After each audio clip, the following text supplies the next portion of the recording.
de potiron atlantique géant que Christelle m'a fait en échange. Et donc ici, je vais les semer dans des godets. Ici, je vois que j'ai déjà une qui est tout à fait en fleurs. Ça fait longtemps qu'elle est déjà en fleurs, mais elle donne que mâles. Donc, si vous voyez des tiges comme ça longues, ça veut dire que c'est des mâles. Mais par contre, juste à côté, j'en ai une autre. Après, elle va s'ouvrir la fleur. Et là, on va devoir polliniser ou manuellement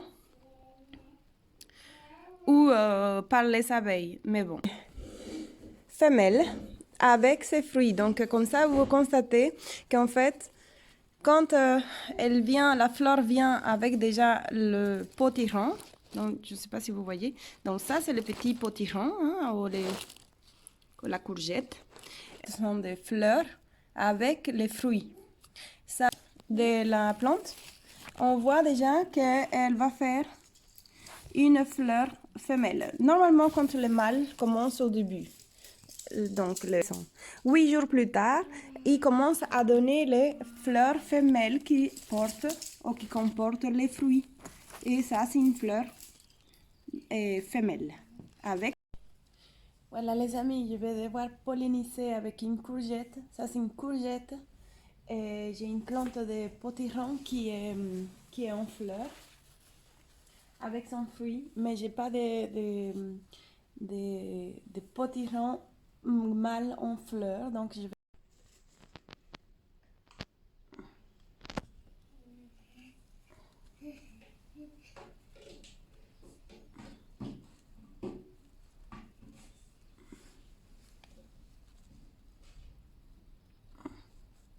Donc, ce sont des courgettes aussi en fleurs, la capucine en fleurs.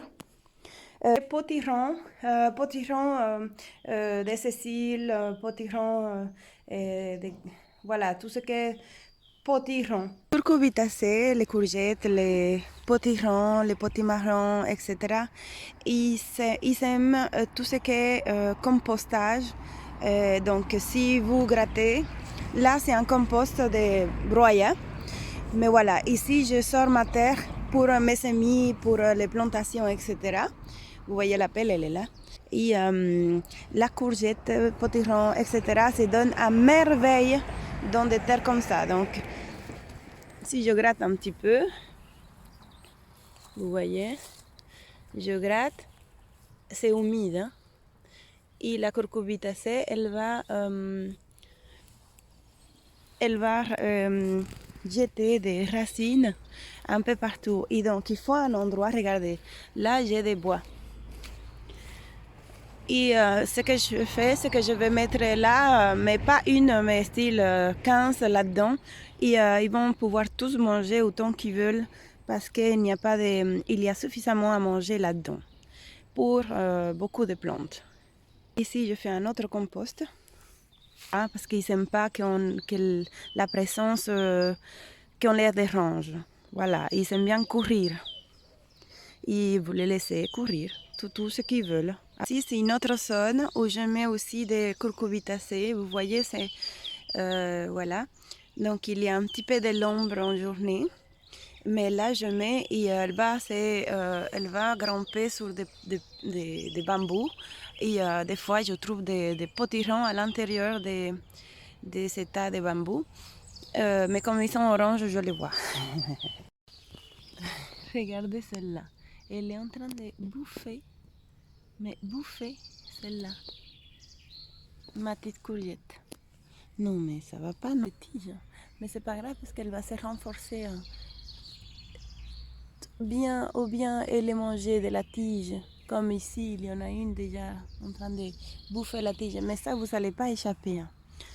Vous n'allez pas échapper n'importe à quel moment. Ils ont mangé, mais vraiment tout. Il y en a plein. Évidemment, c'est des copeaux de bois et donc les limaces, elles se cachent là-dedans. Regardez, regardez. Elles sont partout. Elles sont affamées. Des plantes qui font un peu dodo, qui dorment un petit peu, qui sont en dormance, comme on dit, et qui ne grandissent pas. Ce que vous pouvez faire, j'ai une petite astuce pour les réveiller. Alors, ce qu'on peut faire, c'est bien. Vous avez entendu peut-être de ce qu'on dit la moringa? Vous avez entendu de ça? Peut-être bien, oui. Hein? Parce que la moringa contient tout ce que le corps humain a besoin en nutriments. Donc, de la vitamine A jusqu'à tout, plus toute la famille de B, plus et plus tous les acides aminés, plus les oligo-éléments, plus. Si je vous dis ça, c'est parce que c'est très bon pour nous, mais aussi pour qui? Ah ben oui, ah, j'ai oublié.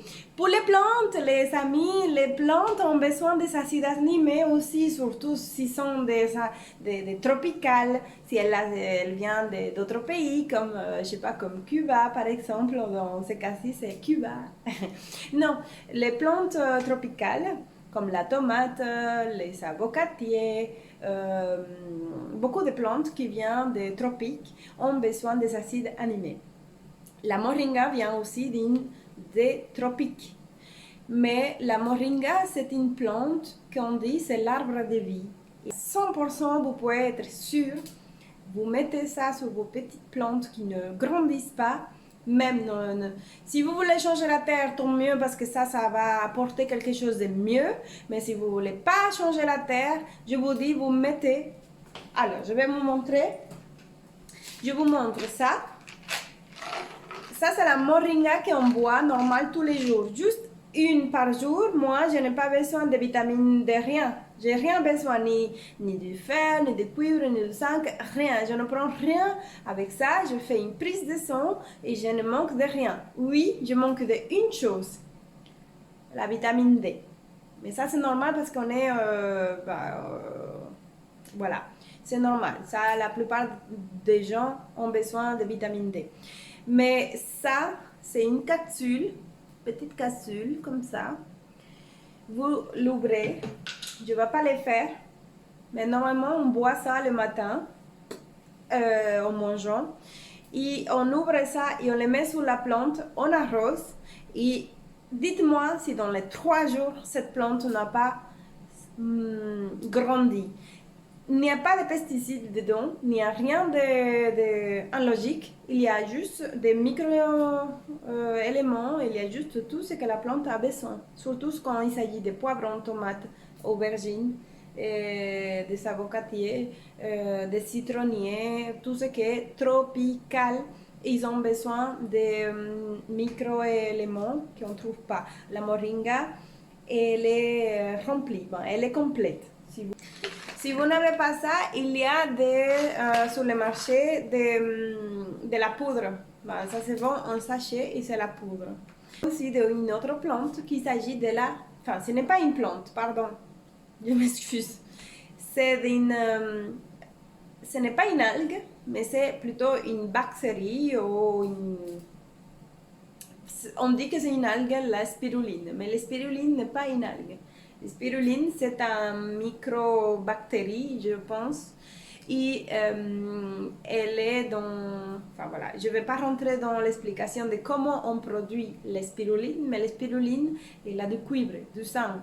Elle a tout ce qui est micronutriments et elle est aussi très complète. Alors, si vous mettez ça aussi sur vos plantes, alors là, c'est la bombe atomique. Hein?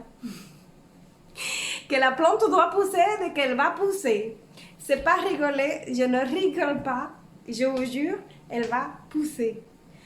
Ce sont des complets à niveau des acides aminés et les plantes ont besoin des acides aminés.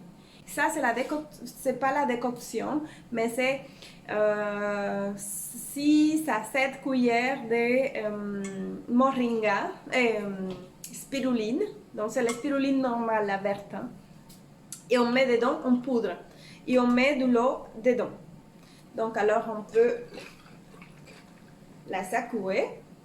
Et avec ceci, donc, on va arroser nos plantes. Pas tout à fait pures, on va les diluer dans de l'eau. La moringa, elle contient vraiment tous les nutriments qu'une plante a besoin et l'être humain a besoin. Non seulement pour les plantes, mais pour l'être humain. Tous de me regarder et j'espère à la prochaine. Bye bye.